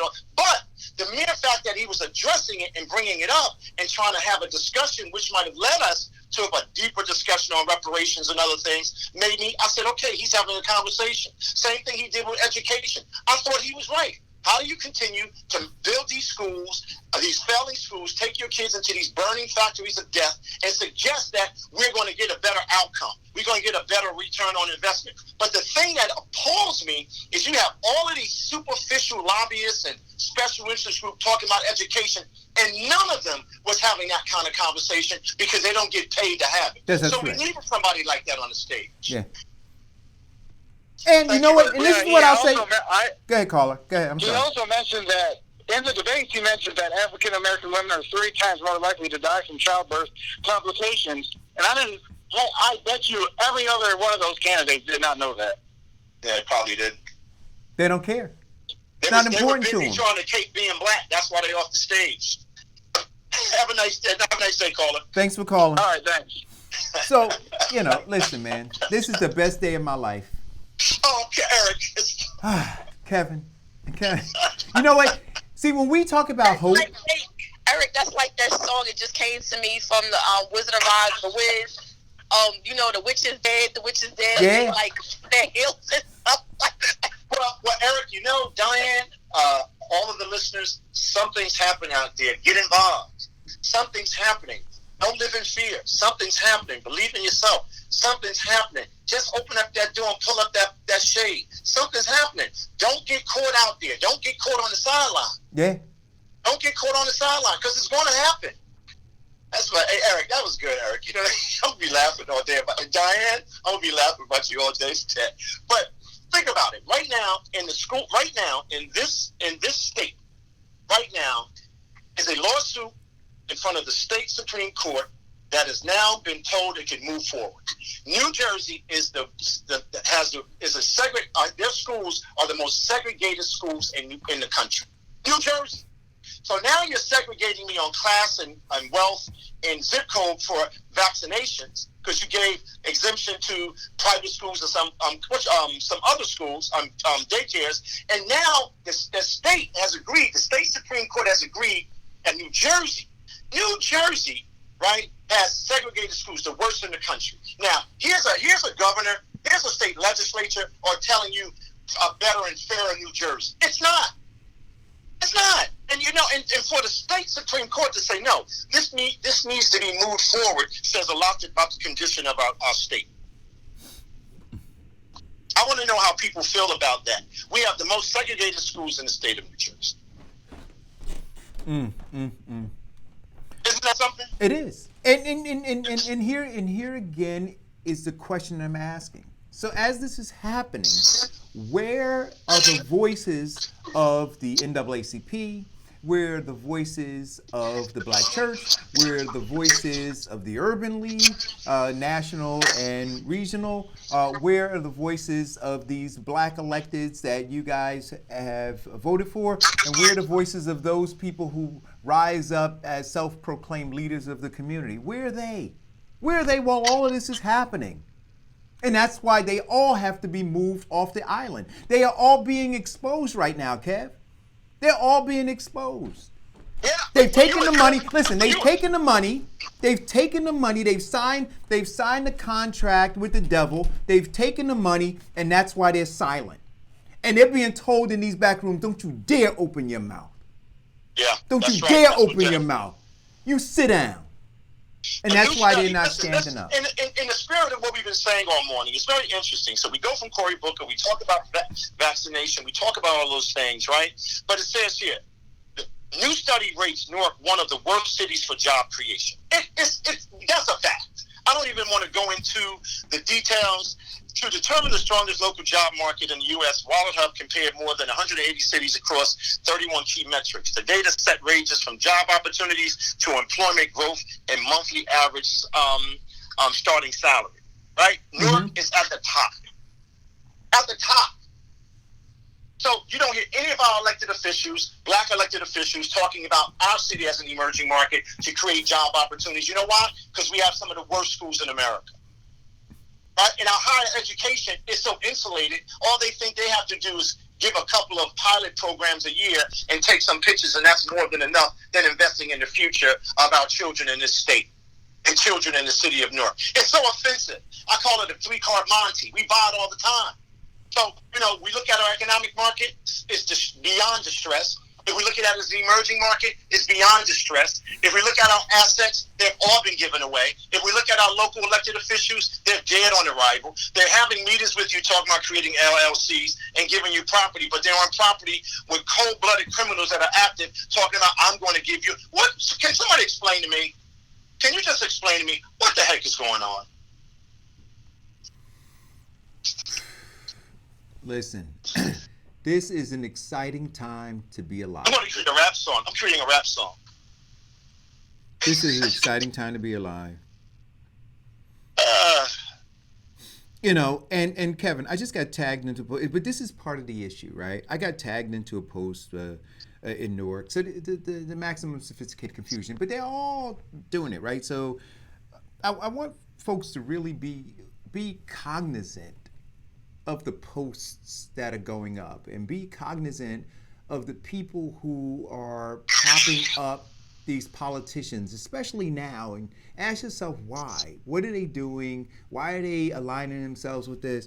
I just got tagged by somebody posting up about about Ras Baraka in Newark.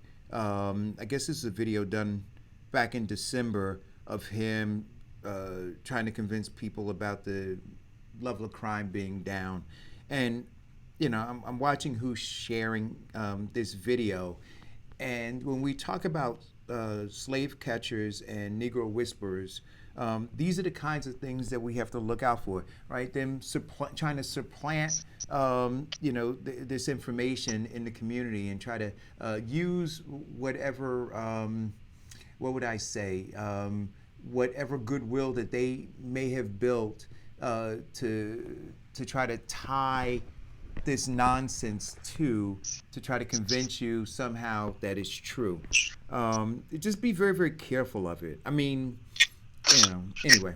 That just came through my feed. I'm glad you said that, but remember this. We have a lot of people that go to church, and they can always tell me about the act of the devil and what the devil represents. Well, I hopefully, based on their faith, they know who Yaku looks like. They know what Yaku sounds like. They know who Yaku's handymen are like.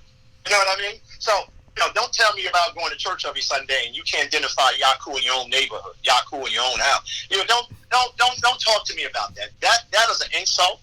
And guess what? Until we open up them shades and open up those doors, and guess what? And here's another point. I want everybody to remember this. The devil has followers. Yeah. So if you go and you look at who's in the feed, it's only the followers that he's paying. He needs to pay for his fan club. This guy has a fan club that goes around with him. Nobody new joins. Nobody new embraces it. So he's just actually irrelevant. He's just a tool of the oligarchs. So you know what, Eric? Occasionally we might bring his name up to just make a reference, but he's so completely irrelevant.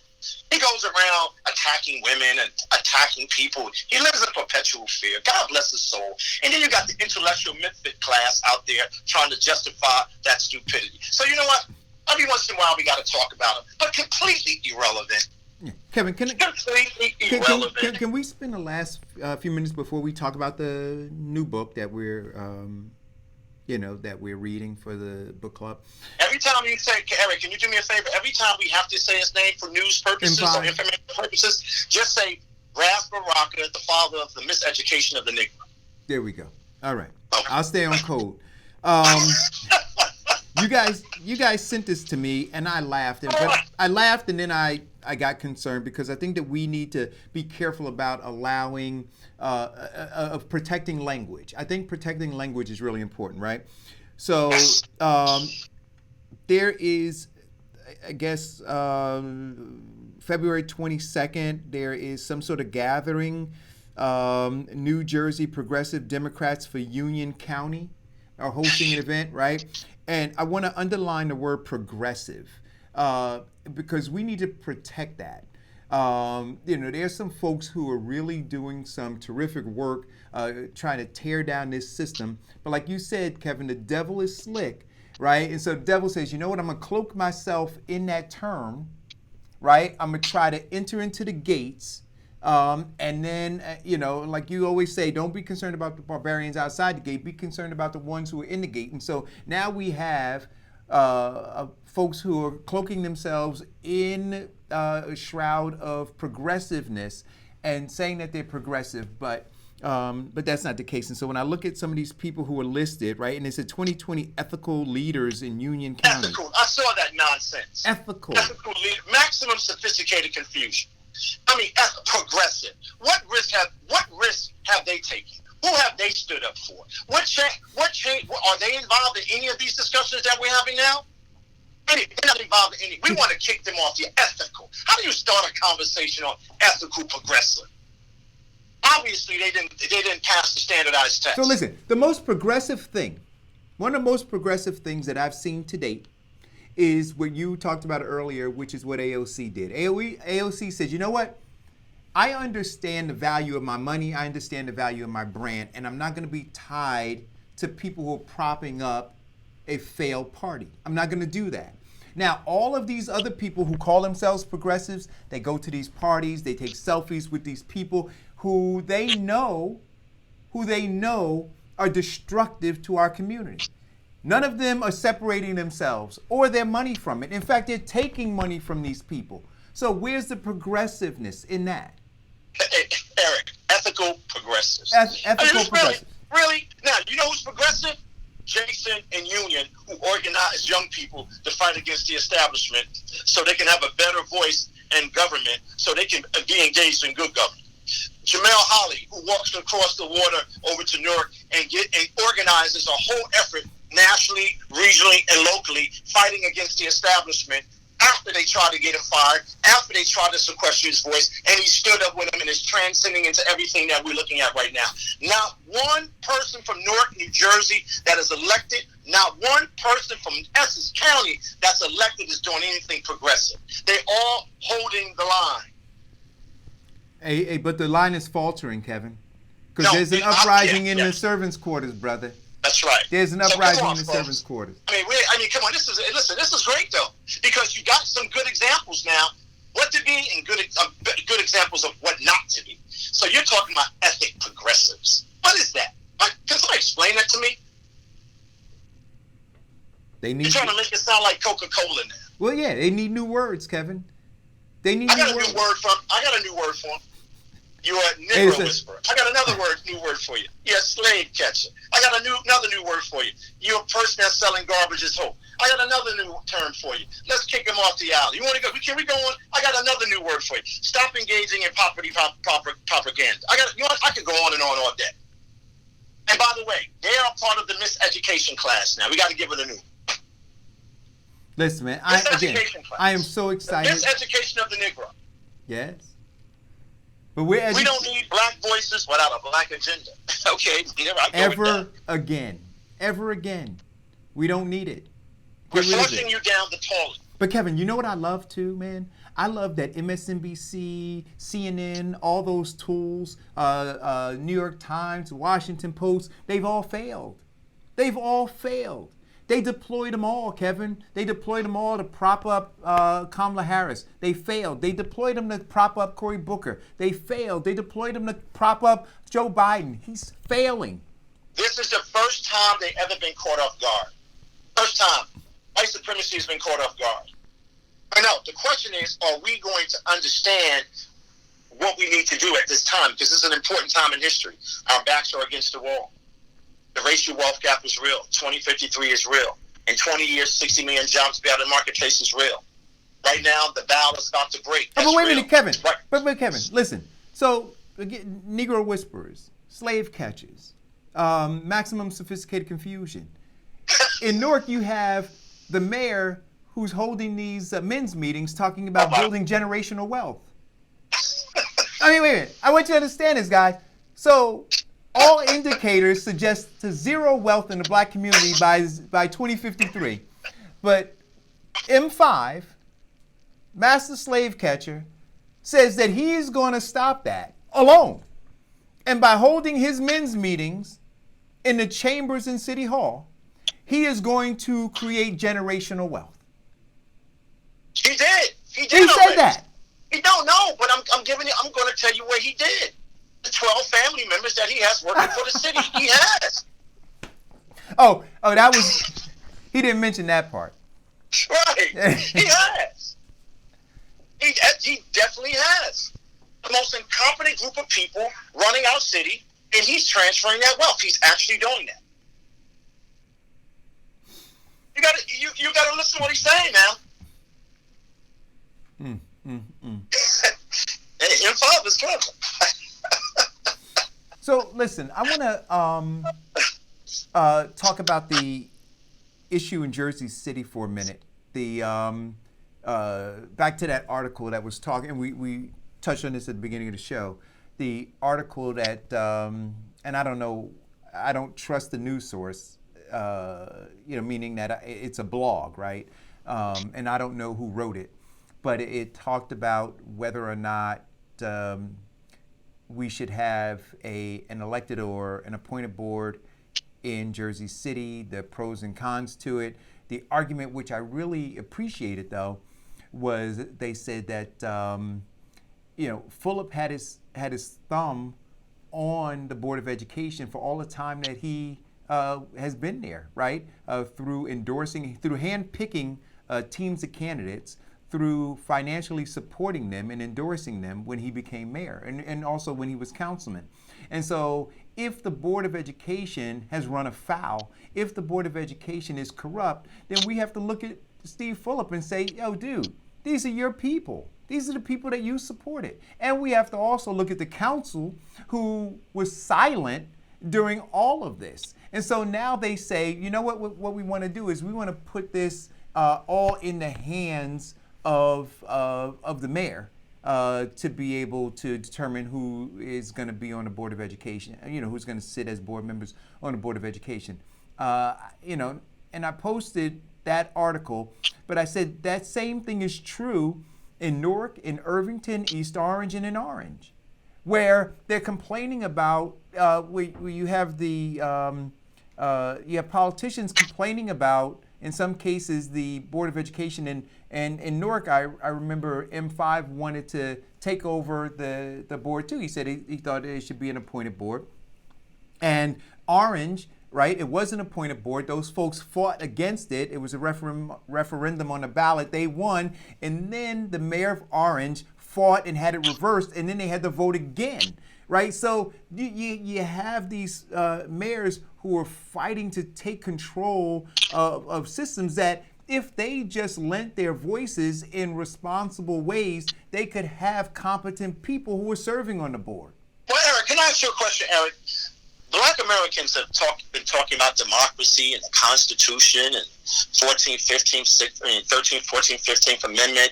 And we always use democracy as a badge of honor. But even though, as I continue to measure it, we're not a part of the democracy. But all of these people that you just mentioned have ran on platforms that said, it's about democracy. It's about taking control back from the rich and the outsiders. And all of them now are in bed with them in a way that is disgusting. Yeah.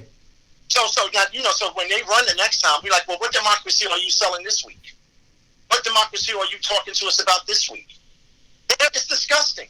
Black men and women, right, that are supposed to understand that being elected to office is a sacred responsibility when it comes to black Americans in this country, because we are continuing to be locked out. Now, let me explain a little bit of that to you. Okay. The Irish once were not white, they are white. The Italians once were not white, they are white. The Jewish community was not white, now they're white. Everybody has now been included in the whiteness category. Blackness, black people have it. So we don't have our full protection. This is what I'm trying to say to you. Now, whiteness, now everybody that's in the whiteness club gets the pure benefit of being in the whiteness club. If it's called privilege, if it's called economic, you get the benefit. And everybody knows that's a fact. But blackness will stay blackness, and it will stay blackness, and we will stay where we are. But for black Americans to get elected to office, for black Americans not to understand that our role is to be able to communicate with our people, to help them empower themselves so they can activate their power to leverage against that group's power, goes to tell me that we are clearly going to die.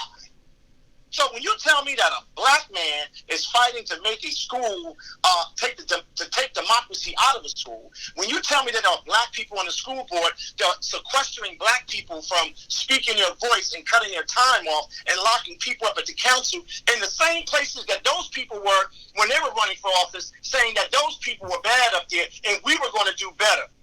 We call Monty. We have to kick them off the island. Those are the people I'm talking about. I'm not talking about the regular guy. The regular guy, I get it. But those guys we have to kick off the island. Now, what democracy are you selling in the next election? What con job are you coming up with? Right. But here's the thing that we have to be careful of, Kev. We talked about 2 years ago now, and maybe it's time to revisit that conversation about the House Negro and the Guard Negro, right? See, because the ones who are currently operating as slave catchers are the House Negro. The Guard Negro is the one who wants to get in the house and become the chief slave catcher. And so you, at the top of the totem pole, you still have the oligarchs who are operating in the interests of the corporation of white supremacy. So they don't care which one they use, whether it's the House Negro or the Guard Negro, right? They're going to use one of them. So now the Guard Negro is fighting and telling the oligarch, listen, the House Negro has run its course. He served his purpose. We need to get rid of him because they found him out. Right? So now what I'm going to do is I'll come in and I'll fight for democracy, saying that House Negro was suppressing votes, that House Negro was doing all of those things. And then the oligarch will say, oh, that's a great idea, and then funnel money to them with the intent of getting them in the house to do the exact same thing. So we have to be very careful. But I've seen it. Eric, here's another deal. I want to add something to that. Kevin D. Jenkins, Eric Dawson, Diane Mary Clemens, Mary Clemens. We did not create the construct of race. We did not create the construct of bondage. We did not create the construct of anything that we're fighting against. Okay? So when we talk about race, when we talk about what racial wealth gap, we're talking to our people, and we're hoping that other people that are not black understand what we're trying to say. But these conversations lately on this show have been zeroed in on black Americans.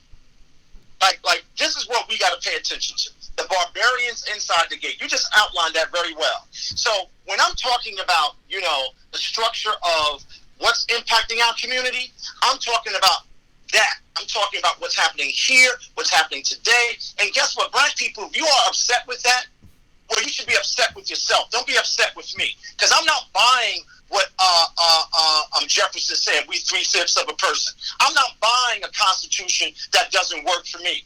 I'm not buying any of that. So if you got people representing to you that they are a part of this transcendent democracy that's working against us, well, we don't want you. We have to regurgitate you. We have to spit you out. We have to run you out of here because you are the problem. And if you're uncomfortable with that, I'm sorry, because data, the analysis, and everything that we have in front of us shows it. We didn't create any of these constructs. We didn't create the construct of whiteness. We didn't do it because we don't have the power. We did not have the power to create that, to put a foot on someone else. And then now they're so sophisticated, they're using those people that you said, Eric, as the tools to stop us from having these discussions. They say Eric's crazy. They say we mad. Well, guess what? If you lived under the system of Jim Crow and you got a bunch of Negro whisperers every day selling maximum sophisticated confusion, you'll be a little mad too, Eric. Yes, sir. Absolutely. You'll be a little angry too, Eric. So listen, Kev, we're gonna get him even more angry, right? So I just put the book up. This is the new book that we're reading. I haven't started yet. I'm gonna download mine probably this weekend and begin reading it. It is the Willie Lynch Letter and the Making of a Slave. So when we say making, right, that means there's a process, right? Like I haven't read the foreword of it, I haven't read anything about it. But when you talk about making something, right, you know, whether you're making dinner, you're baking a cake, it's a process that with a desired outcome. And so I'm imagining as I get into this, it's going to show the recipe for the outcome. And so when we look at our condition, right, I'm sure that I'll see in this book that, you know, the formula to create what we see now was in part put in play by this recipe book. Well, if you look at the death of a king, and if you look at the miseducation of the Negro, and you look at the Willie Lynch papers, right? So let's just reverse that. So let's look at Willie Lynch first, because we go on in different orders. Willie Lynch first, and then if you put the miseducation, and then put what happened to Martin Luther King in his last life, it's an interesting, compelling narrative about black space, black voice, black body in America. We're actually doing them out of order. Yeah. Which is really good, actually. Which is good. And you know what? When people hear us talk about this, they have the audacity to say, well, they're racist. Or you got to be, I'm telling you, these people are cray-cray. Like they say, well, they're always talking about black and white. Can't we just move on? Things are just going to get better. We got Obama. Can't we just move on? We got who? Oprah. Obama? We got, you know what I'm saying? Why are they talking about this so much? Yeah. Oh my Jesus. Didn't we do a good enough job? We got to get those guys. We can't have them turn on that radio every day from 10 to 12 and reorganize their thinking about what we've done with them. How did they get the Willie Lynch papers? How did they get the miseducation of them? These books have been here since 1930-something. Yeah. And the average black American has not read one, has not explored their blackness, has not explored their relationship to the church, has not explored their humanity on this earth. They haven't even figured out right now that it is 10 times worse than it's ever been. Come on, folks. And everybody want to have these monotone conversations, right, Eric? Everybody's in monotone. You ever watch black people? They're all in monotone. When they talk about real issues, it's always in code. Never straight up and straight to the point. And all of the Negro whispers always speak in monotone. Lift the book up, Eric. Come on, Eric. Yeah, no, I got it up. There it is over there. So make sure you guys go get it and read it. We'll be back at Farrakhan's barbershop. I love going there. I do, man. I love going there and having these conversations. And this one is and March. I love it when he says, "Can I call in?" So this one is going to be March 5th. So you got plenty of time to read it and be prepared for it. For those of you guys March 5th? We said March 5th? Yeah. Right. Right. Okay, fine. You said to me. I don't remember. I'm sorry. Maybe I did say March 5th. Okay. Yeah, you know people are slow readers. Sorry. Well, I want to say that people have other things going on. Like, I didn't download it yet, right? I'm not a slow reader, but, you know. So, anyway. Oh, you know what, guys? I got to tell you, this was a great show. It was a fantastic show, Kevin. It was a fantastic show. And I got to tell you, I really love the robust debate. I really do. Are there any more things in the feed? Because I'm not in the feed. Do you guys see any more interesting comments in the feed or questions? Oh, no, they're all on code now. If they were not on code, you know. Are we going to have a parade for Corey coming back to Jersey? Huh. We're gonna have a what? A parade. Parade. Why? Yeah. To welcome him back. We're gonna start it at the end of we're gonna start it at the end of beginning of Broad Street to 78. Keep going. Take him right on out of here into Pennsylvania, huh? Yeah, keep going. Go south, young man. Look, go south, young man. Go south. So you know Go what? south, young man. I got a question. I got a very, very interesting question for you guys. A couple of minutes left. So, and we talked about it a couple of weeks ago when Larry Ham announced that he was running for U.S. Senate. But I'm looking at this dynamic now, right? So, Larry Ham's running for U.S. Senate. Larry Ham is a protege of the late Amiri Baraka, spent a lot of time with that family, is good friends with Ras Baraka. M5, I'm sorry. Received the key to the city, in fact. But over here, you had CORY, who out-hustled Larry Ham in grabbing those petitions in the last election and rushing him in to the clerk's office on the behalf of M5. And so as this thing shakes out, see, this is the maximum sophisticated confusion I want people to pay attention to. So what are the thoughts, not only of M5, but what are the thoughts of the other black electeds as we look at this U.S. senatorial race? Or are they going to be silent again and let the party dictate it and then just co-sign whatever the party says? Or are they going to take the lead and say, you know what? Here are my thoughts about this one. Here are my thoughts about this one. This is one I believe is not good for the community. Here are the things that this one is talking about that would be beneficial to us.